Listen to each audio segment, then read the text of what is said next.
Russian diplomats and politicians are promising repercussions if President Donald Trump's order to build a U.S. Space Force is met, citing a treaty banning nuclear weapons in outer space.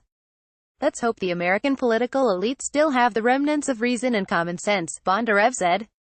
But if the United States withdraws from the 1967 treaty banning nuclear weapons in outer space, then, of course, not only ours, but also other states, will follow with a tough response aimed at ensuring world security. Bondarev appeared to be referencing the 1967 Outer Space Treaty, one of several non-armament treaties that sought to prevent a new form of colonial competition in the cosmos, according to the U.S.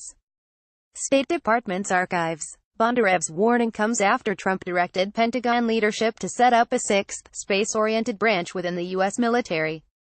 When it comes to space, too often, for too many years, dreams of exploration and discovery were really squandered by politics and bureaucracy, and we knocked that out, Trump said Monday at a meeting of the National Space Council, according to a White House pool report. The president cited China and Russia as competitors that the United States must return to outpacing in space exploration. We don't want China and Russia and other countries leading us. We've always led. We've gone way far afield for decades now, Trump said. Leadership within the Pentagon and Air Force have appeared mostly opposed to the idea of a separate Space Force, citing budget constraints and possible impediments to the Air Force's own ability to wage war. Russian Foreign Ministry spokeswoman Maria Zakharova also criticized the formation of an American Space Force Wednesday, according to state media. U-2 pilots pose in front of a two-seat U-2S in 2012. John Schwab, Air Force. What makes this piece of news most alarming is the purpose of the instruction was described in very clear terms: dominance in space. Zakharova said. Naturally, we keep the closest watch on Washington's intentions and analyze the likely effects, she added.